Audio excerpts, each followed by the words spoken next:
Assalamualaikum warahmatullahi wabarakatuh. Kembali lagi dengan aku, Wulan.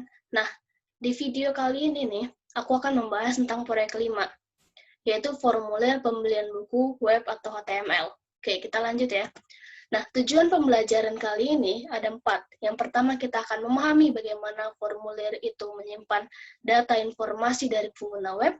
Yang kedua, kita akan memahami kotak teks dan area teks untuk mendapatkan input dari si pengguna.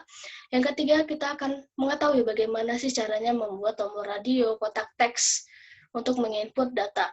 Dan yang keempat, kita akan membuat menu drop down. Oke, kita lanjut. Nah, kalian ingat gak sih di proyek 3 itu kita udah membuat ini? Nah, di proyek 3 ini merupakan pengetahuan awal untuk membuat proyek ini. Nah, dan proyek 4 itu merupakan sebuah pelengkap dari proyek 3. Nah, di proyek kali ini nih kita akan membuat formulir. Nah, informasi dari formulir ini biasanya dikirimkan melalui email atau dimasukkan ke basis data. Biasanya, kalau misalkan dikirim ke email atau masuk ke basis data itu ada kekhawatiran akan keamanan dari data formulir itu. Nah, kita lanjut ya yang pertama. Di sini ada contoh formulir pembelian buku mata kuliah. Nah, di sebelumnya di proyek 3 atau proyek 4 itu sebenarnya kita sudah membahas ya. Yang pertama ada teknik yang namanya field text. Nah, field text ini ya, field text nih, nama atau email. Di mana pengguna ini akan mengetikkan data sebaris, cuma sebaris gitu. Nah, yang kedua itu ada menu drop down. Ini ya, menu drop down ini yang ada tanda panah. Nah, menu drop down inilah biasanya paling banyak pilihannya, bisa sampai 50 lebih. Nah, di menu drop down inilah kelebihan dari menu drop down ini tidak memakan banyak tempat, karena cuma membutuhkan satu tempat, dia memuat pilihan-pilihan yang banyak. Terus ada teknik tombol radio.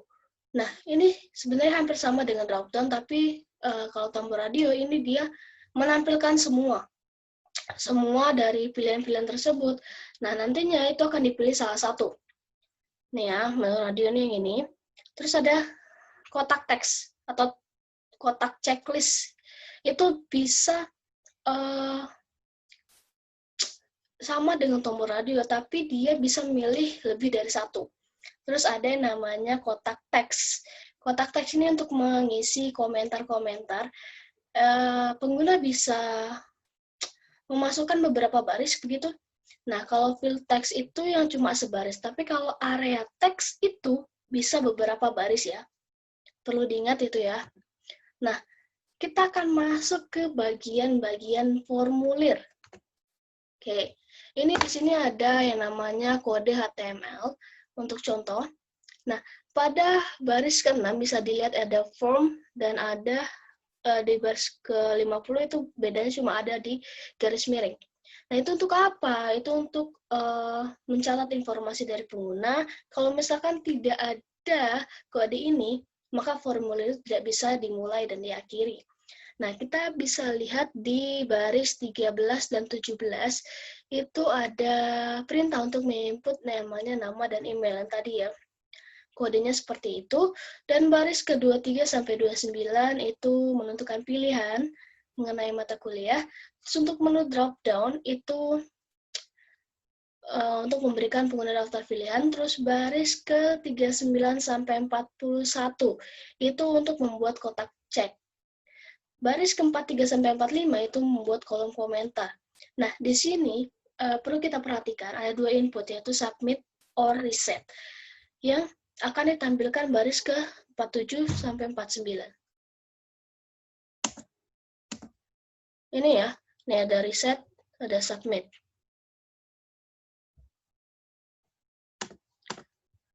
Nah, selanjutnya di sini untuk menyimpan tuh seperti biasa, kita klik file, ada save as, terus kita akan menyimpannya di mana, di My Dokumen, My Ebook, My Music, atau yang lainnya.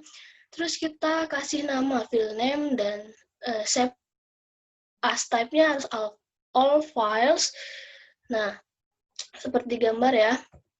Nah, untuk melihat halaman web yang udah kita simpan, kita bisa buka browser web, terus klik file, open, kita ketik nama file yang akan kita cari, klik OK, nanti halaman web itu akan muncul di browser Anda.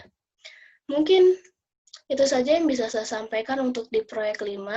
Kurang dan lebihnya mohon maaf. Wassalamualaikum warahmatullahi wabarakatuh.